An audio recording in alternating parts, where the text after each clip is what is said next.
Je vous propose un nouveau tutoriel sur EBP Bâtiment 2015 sur le circuit des documents d'achat.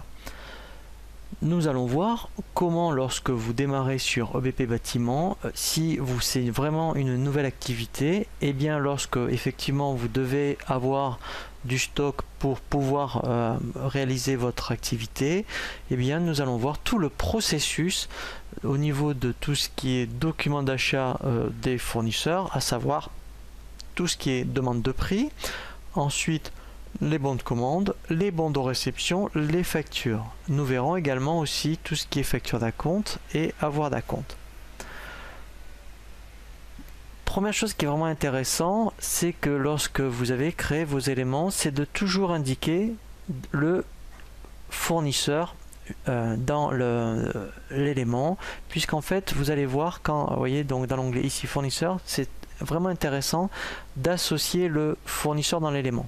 Maintenant nous allons faire une demande de prix. Vous verrez, quand on change le prix d'achat éventuellement, et bien en fait lui va vous proposer de le mettre à jour directement dans la fiche. Donc là mettons, si je regarde, voilà, prix public, voilà, le prix net c'est 54 €, voilà. Alors nous allons commencer par les documents d'achat. Alors on peut passer soit ici directement par le menu ou directement ici par le volet de navigation documents d'achat. Dans un premier temps, une demande de prix, donc je clique sur ajouter, je prends l'option demande de prix.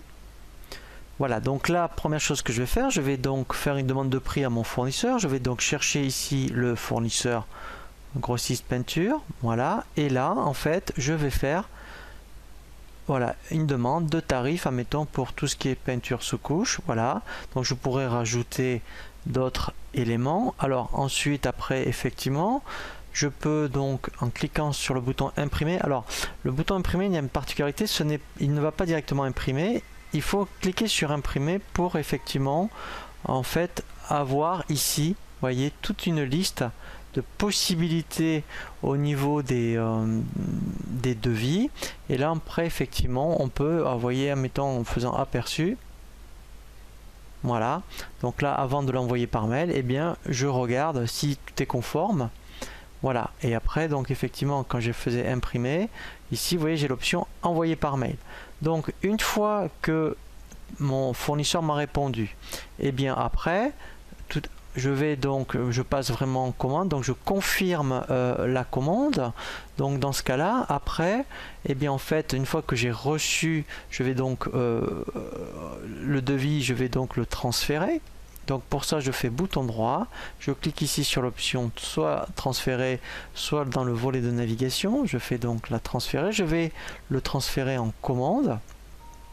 Voilà, donc là il va me générer un bon de commande. Donc quand vous savez faire effectivement un devis, une demande de prix, après l'écran est le même par rapport à tout ce qui est commande, bon de réception et facture. Donc ce qui est intéressant, c'est comment vous avez l'historique ici, je dirais, par rapport au numéro de devis. Donc là je sais que ça vient de la demande de prix 007, voilà. Alors pour gagner du temps, je vais directement le transférer en facture, mais après effectivement, hein, quand on fait transférer, vous voyez, lui, alors, pardon, quand on fait transférer, alors, je prends la commande, voilà, quand je prends l'option transférer, voilà. Donc après, vous voyez, le circuit logique, ça serait une commande, je la transfère en bon de réception, le bon de réception, je le transfère en facture. Donc là, je vais gagner un peu de temps, je vais directement le transférer en facture. Alors, c'est vrai que quand vous le transférez en bon de réception, en fait, c'est à ce moment-là qu'il va l'intégrer en stock. Donc là, je le transfère en facture, voilà. Et là, en fait, j'ai ma facture. Voilà, donc là, vous voyez, j'ai l'historique, la commande, la demande de prix. Donc si j'avais eu le bon de réception, j'aurais aussi donc le numéro de bon de réception, et même principe après, voilà. Donc après quand je veux faire, mettons, voilà, donc pareil, hein, on a plusieurs modèles au niveau de tout ce qui est facture fournisseur, et là pareil, après je fais un aperçu, voilà, et là j'ai bien, vous voyez, ma facture, mais c'est une copie conforme de ma demande de prix. Voilà, donc là c'est vrai que sur EBP Bâtiment c'est relativement simple par rapport au circuit des documents de vente, d'achat, pardon. Voilà, donc là quand je clique sur l'onglet tous, j'ai vraiment tous les documents et en fonction après du type de document, je me positionne directement sur le document en question. Après effectivement, vous avez ce qu'on appelle les avoirs. Donc si après je demandais, alors là c'est dans tout ce qui est fournisseur, et bien en fait je fais pareil, bouton droit. Et en fait, pour lui, il va me la transférer en avoir. Donc là, je fais valider, voilà. Et là, en fait, il me transfère, voilà, en avoir. Et j'ai toujours l'historique de mes documents. Voilà. Donc là, suite au circuit de documents d'achat, nous allons voir le même principe dans les documents de vente, sachant que dans les documents de vente, nous allons voir tout ce qui est aussi facture d'acompte. Et nous verrons ensuite les règlements.